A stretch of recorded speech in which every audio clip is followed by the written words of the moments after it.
नमस्कार. आज आपण मॅकियावेलीनं राजाला केलेला जो काही उपदेश आहे त्या संदर्भातली चर्चा आपण करणार आहोत. या अगोदरच्या व्हिडिओमध्ये आपण मॅकियावेलीनं मानवी स्वभावाबद्दलचं केलेलं विश्लेषण बघितलं. मानवी स्वभावाबद्दलचं केलेलं विश्लेषण बघत असताना आपल्याला असं लक्षात आलेलं होतं की इटालियन समाजाच्या धर्तीवर किंवा इटालियन समाजाची वास्तविकता डोळ्यासमोर ठेवून मॅकियावेलीनं मानवी स्वभावाबद्दलचं वर्णन केलेलं आहे. मानवी स्वभावाबद्दलचं वर्णन करत असताना तो असं म्हणतो की माणूस हा स्वार्थी आहे, दुष्ट आहे, कपटी आहे, इतरांना धोका देणारा आहे. हे सगळं माणसांबद्दलचं वाईट विशेषण लावणारं वर्णन मॅकियावेलीनं केलेलं आहे. परंतु मॅकियावेलीचा दृष्टिकोन असा होता की अशा स्वरूपाचं केलेलं वर्णन हे फक्त तत्कालीन इटालियन समाजातील माणसांनाच लागू होणार आहे. कारण ज्या समाजाची अवस्था ही दुरावस्थेला गेलेली असेल, जो समाज हा नैतिकदृष्ट्या अधपतित झालेला असेल किंवा ज्या समाजामध्ये सामाजिक ऐक्य नसेल किंवा ज्या समाजातील लोकांमध्ये राष्ट्राच्या अखंडत्वाबद्दलची भावना नसेल, अशा राज्यातील लोकांचं केलेलं वर्णन मॅकियावेलीच्या मते हे अशाच प्रकारचं असायला पाहिजे किंवा त्यावरून त्यांना निष्कर्ष असा काढला की ही माणसं ही स्वार्थी आहेत, कपटी आहेत, धूर्त आहेत किंवा संपत्तीची लोभी आहेत आणि असं वर्णन त्याने केलेलं होतं. याच वर्णनाच्या धर्तीवर मग अशा स्वरूपाचा समाज ज्या अवस्थेमध्ये राहतो, ज्या समाजामध्ये किंवा ज्या राज्यामध्ये अशा स्वरूपाची माणसं राहतात किंवा अशा स्वभावाची माणसं राहतात, त्या स्वभावाच्या माणसांना घेऊन जर राज्य करायचं असेल तर मग राजानं कशा पद्धतीची कार्यपद्धती अवलंबली पाहिजे, राजानं आपली कर्तव्य कशा पद्धतीनं अंमलामध्ये आणली पाहिजेत किंवा आपली जबाबदारी कोणत्या पद्धतीनं पार पाडली पाहिजे, त्या जबाबदारीचं भान राज्यकर्त्यांना राहणं गरजेचे आहे. दुसरी बाब अशी आहे की तत्कालीन कालखंडातले जे काही राज्यकर्ते होते त्या राज्यकर्त्यांना आपल्या राष्ट्राचं अखंडत्व टिकवता आलेलं नाही. मॅकियावेली हा एक कट्टर देशभक्त होता, राष्ट्रवादी विचारवंत होता आणि त्या राष्ट्रवादी विचारवंताच्या कालखंडामध्येच आपल्याच देशाची झालेली जी काही वाताहत होती किंवा आपल्याच देशाचं झालेलं जे काही विभाजन होतं, या विभाजनाचा फार मोठा धक्का हा मॅकियावेलीला बसलेला होता आणि त्यामुळं मॅकियावेली आपल्या राष्ट्राच्या अखंडत्वासाठी राजाला उपदेश करतो की राजानं एखाद्या राज्याचं अखंडत्व टिकून ठेवायचं असेल, सामाजिक ऐक्य टिकून ठेवायचं असेल, राष्ट्रीय एकात्मता टिकून ठेवायची असेल तर काय करणं गरजेचं आहे, या संदर्भातला उपदेश त्यानं आपल्या दी प्रिन्स नावाच्या ग्रंथामध्ये केलेला आहे. त्यासाठी त्यानं दी प्रिन्स नावाचा ग्रंथ लिहिला आणि राजाला उपदेश केला की राजानं जर समाजाची अवस्था ही अधपतित झालेली असेल किंवा विखुरलेला समाज असेल, विघटित समाज असेल, सामाजिक ऐक्य नसेल, अशा स्थितीमध्ये राजानं राज्याचा राज्यकारभार कसा करावा किंवा आपली धोरणं कशा पद्धतीने अंमलामध्ये आणावीत याविषयीचं केलेलं विश्लेषण हे राज्यशास्त्रामधलं एक महत्त्वाचं विश्लेषण आहे किंवा राजाला किंवा वर्तमान कालखंडामध्ये देखील राज्यकर्त्यांना एक मार्गदर्शक स्वरूपाचा सिद्धांत म्हणून या राजाला केलेल्या उपदेशाकडे आपल्याला बघता येईल. म्हणजे राजाला केलेला जो काही उपदेश आहे तो उपदेश हा तत्कालीन परिस्थितीच्या आधारावर त्याने केलेला आहे. सामाजिक परिस्थिती त्या काळामध्ये जी होती ती मानवी स्वभावाच्या सिद्धांतामध्ये आपण बघितलेलं आहे. राजकीय परिस्थितीतली आपण बघितली की तत्कालीन राज्यकर्ते दुबळे होते. म्हणजे राज्यकर्त्यांच्या नाकर्तेपणामुळेच युरोपियन राज्यांनी किंवा स्पेननं इटलीवर आक्रमण केलं, इटलीचे 5 भागामध्ये तुकडे केले आणि त्यामुळे राज्याचं ऐक्य हे धोक्यामध्ये आलं किंवा राज्याचं अखंडत्व टिकवता आलं नाही. त्याचा परिणाम म्हणून देशाच्या ऐक्य आणि अखंडत्वासाठी शासन किंवा सक्षम अशा प्रकारच्या राज्यकर्त्यांची गरज ही मॅकियावेलीला जाणवत होती आणि त्यामुळं देशाला परकीयांच्या आक्रमणापासून सुरक्षित ठेवण्याची देखील गरज होती. आणि म्हणून मॅकियावेलीनं जो राजाला उपदेश केला तो उपदेश करत असताना 2 आधारावर तो उपदेश केलेला आहे की एक तर राजाला केलेला उपदेश हा 2 आधारावर केला. एक म्हणजे देशाच्या ऐक्य आणि अखंडत्वासाठी सक्षम राज्यकर्त्यांची गरज आपल्याला आहे आणि दुसरी गोष्ट म्हणजे देशाला परकीयांच्या आक्रमणापासून जर वाचवायचं असेल किंवा त्यापासून जर सुरक्षित ठेवायचं असेल तर राज्यकर्त्यांची भूमिका समाजामध्ये काय असली पाहिजे या दृष्टिकोनातून विचार करण्यासाठी किंवा राज्यकर्त्यांना किंवा राज्य व्यवस्थेला मार्गदर्शन करण्यासाठी म्हणून त्यानं राजाला केलेला उपदेश हा विचार राज्यशास्त्रामधला एक महत्त्वाचा विचार मानला जातो. इटालियन समाजासारखी जर अवस्था झालेला एखादा देश असेल तर त्या राज्यामध्ये निरंकुश राजतंत्राची गरज त्याला जाणवते. राजाला केलेल्या उपदेशामध्ये पुढे त्याने ह्या सगळ्या गोष्टी सांगितलेल्या आहेत की राज्य कसं असलं पाहिजे, राजा कसा असला पाहिजे, निरंकुश राजा असला पाहिजे. या गोष्टीचं समर्थन दी प्रिन्समध्ये त्यानं केलं. परंतु निरंकुश राजा हा कोणत्या व्यवस्थेमध्ये असावा तर ज्या समाजाची किंवा ज्या देशाची अवस्था ही तत्कालीन इटालियन समाजासारखी झालेली असेल तशा स्वरूपाच्या राष्ट्रामध्ये मॅकियावेलीला निरंकुश राजतंत्राची गरज जाणवते. म्हणजे मॅकियावेली हा निरंकुश राजतंत्राचा समर्थक आहे अशा स्वरूपाची टीका देखील त्याच्यावर केली जाते, परंतु ती पूर्णतः सत्य नाही, ती बाब अर्धसत्य आहे. मॅकियावेली हा सर्वसामान्यपणे निरंकुश राजतंत्राचं समर्थन करत नाही, परंतु ज्या देशामध्ये आणीबाणीची स्थिती निर्माण झालेली असेल, ज्या राज्याचं ऐक्य अखंडत्व धोक्यामध्ये आलेलं असेल, तिथं मात्र निरंकुश राजतंत्राचं समर्थन हे मॅकियावेलीने केलेलं आपल्याला दिसून येतं. आणि त्यामुळं राजानं अशा स्थितीमध्ये कशा पद्धतीने काम करावं, आपला राजधर्म कशा पद्धतीने पालन करावा या संदर्भात मार्गदर्शन करताना त्यांना सांगितलं की राजानं आपला राजधर्म पाळत असताना नीती अनीतिमत्तेच्या कचाट्यामध्ये सापडू नये किंवा नीती अनीतिमत्तेच्या भानगडीमध्ये त्यानं पडू नये किंवा त्याच्या खोलामध्ये जाण्याची गरज नाही. राजानं फक्त राज्याचं अखंडत्व, ऐक्य आणि देशाचा विकास याच गोष्टी डोळ्यासमोर ठेवून आपली कार्य पार पाडली पाहिजे किंवा आपलं कर्तव्य हे पार पाडलं पाहिजे. आणि त्या दृष्टिकोनातून त्यानं आपल्या दी प्रिन्स नावाच्या ग्रंथामध्ये राजाला उपदेश केलेला आहे. राजाला उपदेश करत असताना त्यानं अनेक गोष्टी दी प्रिन्स नावाच्या ग्रंथामध्ये विस्तारानं सांगितल्या. त्यापैकी काही बाबी की ज्या राजाला केलेल्या उपदेशामध्ये महत्वाच्या आहेत, त्या महत्वाच्या गोष्टींबद्दलची चर्चा ही आजच्या या व्हिडिओमध्ये आपण करणार आहोत. की राजाला केलेला त्यानं उपदेश काय आहे. तो उपदेश करत असताना तो असा सांगतो की राजा हा काम करत असताना समाजामध्ये किंवा राज्यामध्ये आपली भूमिका पार पाडत असताना त्याची वर्तणूक कशी असली पाहिजे किंवा कशी भूमिका त्यानं वठवली पाहिजे, या दृष्टिकोनातून त्यानं पहिली बाब सांगितली की राज्यानं आपली लोकप्रियता वाढवावी. जो राज्यकर्ता आहे, जे शासक आहे, त्या शासनकर्त्यांनी आपली लोकप्रियता वाढवली पाहिजे. कारण प्रजा संतुष्ट राहिली की राज्याची लोकप्रियता ही वाढत असते. आणि त्यामुळे राजानं एक काम करावं की प्रजेला संतुष्ट ठेवण्याचं काम केलं पाहिजे. आणि ते करण्यासाठी मग काय करावं, जनताही जर आनंदी राहायची असेल तर मग काय केलं पाहिजे, ही त्याविषयीचं मार्गदर्शन करताना देखील त्यानं तत्कालीन इटालियन समाजातील मानवी स्वभावाच्या आधारावर हे मार्गदर्शन केलं. की तो असं म्हणतो की त्या समाजातली माणसं ही धनसंपत्तीची लोभी आहे, पैशासाठी किंवा धनाचा हव्यास या लोकांना आहे. त्यामुळं राज्यकर्त्यांनी लोकप्रियता जर मिळवायची असेल तर अशा वेळेस लोकांच्या मालमत्तेचं संरक्षण केलं पाहिजे.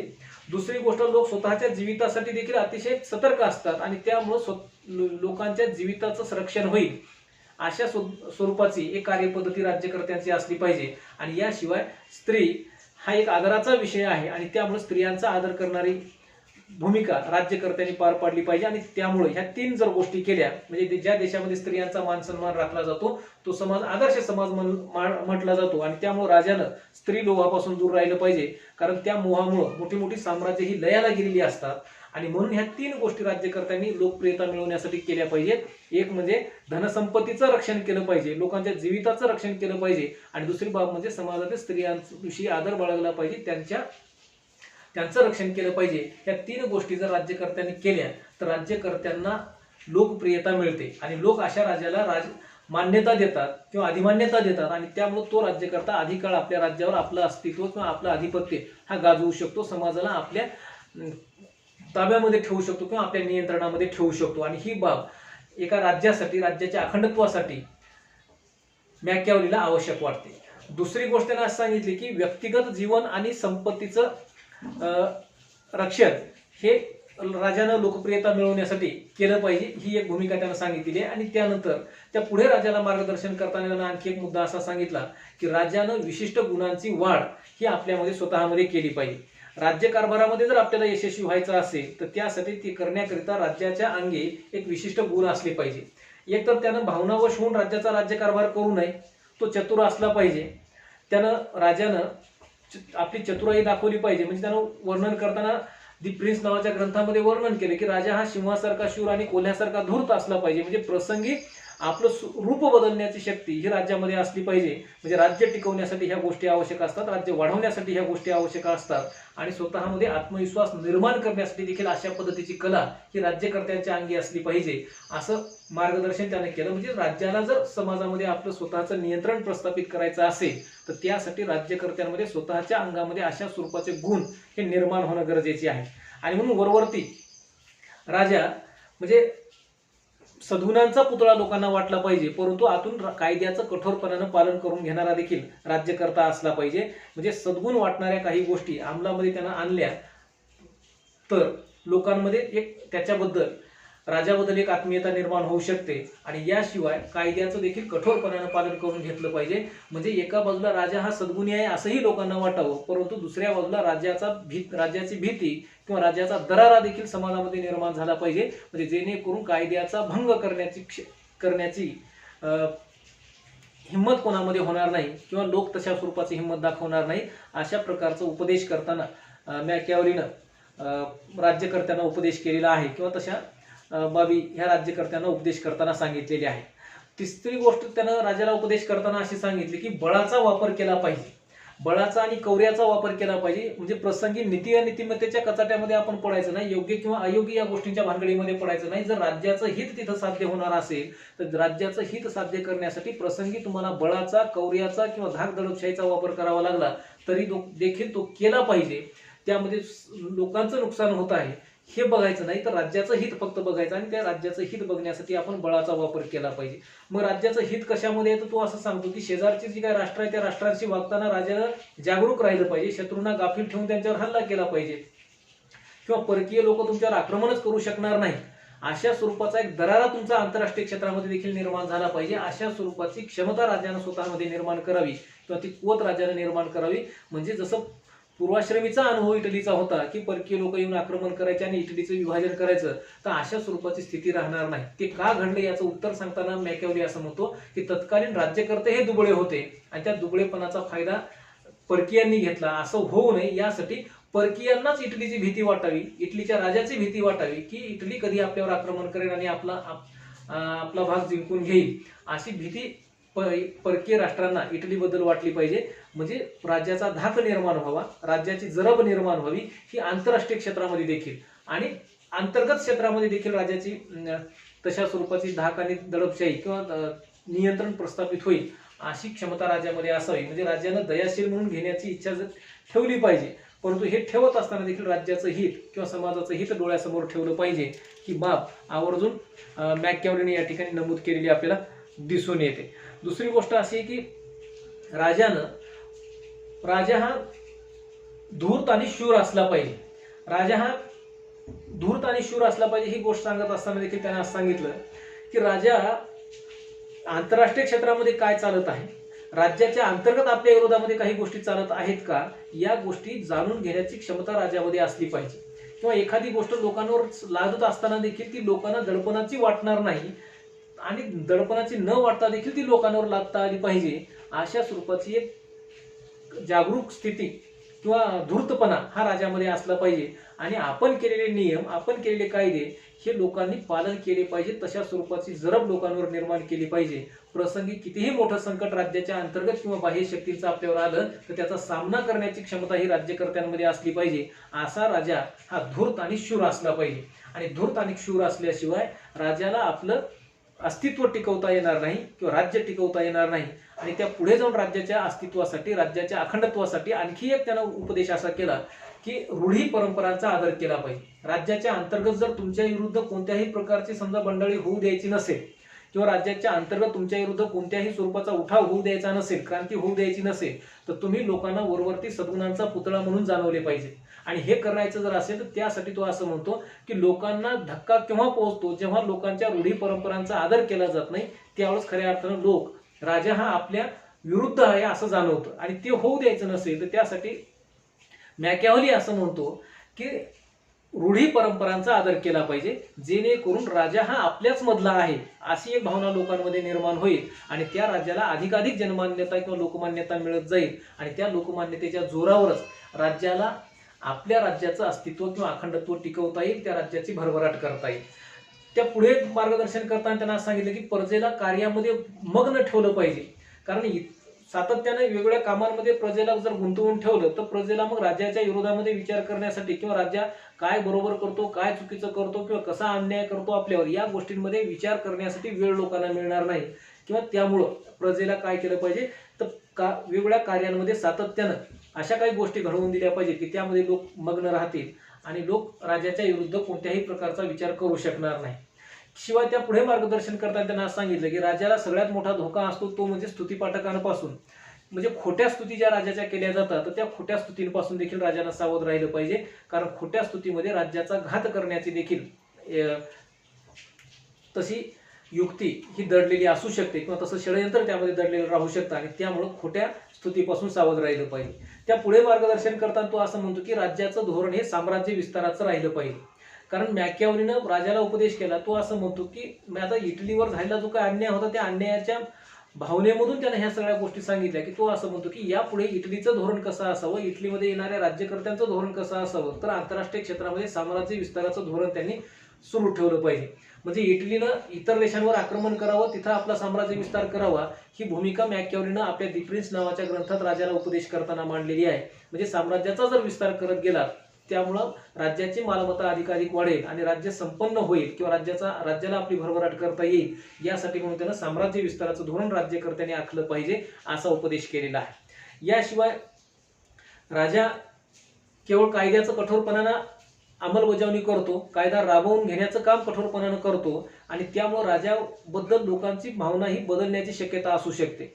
पण राजाबद्दल जर जनमान्यता टिकवून ठेवायची असेल तर राजाने आणखी एक कला अवलंबली पाहिजे. ती म्हणजे एका बाजूला कायद्यांचं कठोरपणानं अंमलबजावणी तर करावीच, लोकांना धाकामध्ये ठेवावं, लोकांवर जरब निर्माण तर करावी, परंतु राज्यामध्ये जे लोक अधिक चांगलं काम करतात अशा चांगलं काम करणाऱ्या गुणी लोकांचा सत्कार किंवा आदर सत्कार करण्याचे काम देखील राज्यकर्त्यांनी केलं पाहिजे. म्हणजे पाठीमागं जर काही लोकांची नाराजी वाढलेली असेल तर अशा सत्कारांच्या, गुणी लोकांच्या आदर करण्याच्या कार्यक्रमांमधून राज्याबद्दलची भावना लोकांची बदलू शकते आणि राजाला तिथं सक्षमपणाने राज्य करता येऊ शकतं.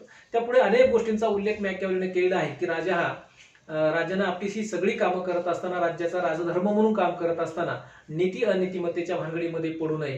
कारण नीती आणि अनितिमत्ता या गोष्टींच्या चक्रव्यूहामध्ये जर राजा अडकला तर अशा वेळेस राजाला आपली धोरणं ही सक्षमपणानं राज्यामध्ये राबविता येत नाहीत आणि त्यामुळे त्यापासून जर सावध राहायचं असेल तर राज्याचा राजधर्म पालन करत असताना नीती अनितिमत्तेचा फारसा विचार करू नये, न्याय अन्यायाचा फारसा विचार करू नये. फक्त राज्याचं हित डोळ्यासमोर ठेवूनच आपण काम केलं पाहिजे. कारण राज्यानं केलेलं प्रत्येक कार्य, राज्यानं केलेली प्रत्येक कृती ही नीतिमत्तेच्याच कसोटीमध्ये बसते. अशी बाब देखील मॅकियावेलीनं आपल्या प्रिन्स नावाच्या ग्रंथामध्ये सांगितलेली आहे. आणि त्यामुळं धर्म आणि नीतिमत्ता यापासून राजकारणाला वेगळं करण्याचं काम हे पहिल्यांदा मॅकियावेलीने केलेलं आहे. आणि त्यामुळं मॅकियावेली धर्म आणि नीतिमत्तेच्या संदर्भातली एक भूमिका मांडतो की धर्म आणि नीतिमत्ता यांचा राज्याशी काही संबंध असतो का, या संदर्भामध्ये वेगळा विषय घेऊन मॅकियावेलीनं सविस्तरपणाने चर्चा केली आहे. पण मॅकियावेली राजाला उपदेश करताना तो असं सांगतो की धर्म, नीतिमत्ता यांच्या भानगडीमध्ये अडकून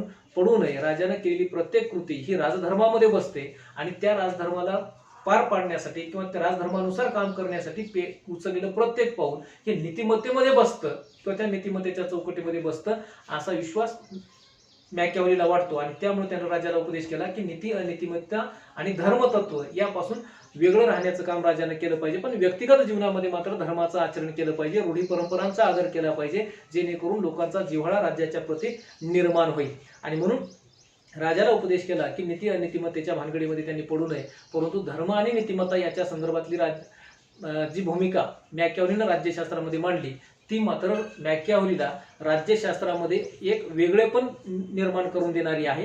किंवा पाश्चिमात्य राजकीय विचार प्रवाहामध्ये मॅकियावेली हा एक वेगळ्या प्रकारचा किंवा आधुनिक राज्यशास्त्राचा जनक म्हणून देखील त्याचा उल्लेख केला जातो. त्या कारणामुळं की त्यानं धर्म आणि नीतिमत्तेपासून राजकारणाला किंवा राज्यशास्त्राला वेगळा दर्जा प्राप्त करून देण्याचं काम केलेलं आहे. आणि त्यामुळं या पुढच्या व्हिडिओमध्ये आपण मॅकियावेलीचा धर्म आणि नीतिमत्तेच्या संदर्भातला जो काही विचार आहे त्या धर्म आणि नीतिमत्तेच्या संदर्भात राज्यशास्त्राची किंवा राज्य व्यवस्थेची जी काही भूमिका असायला पाहिजे त्या भूमिकेविषयीची चर्चा आपण या पुढच्या व्हिडिओमध्ये करणार आहोत. धन्यवाद.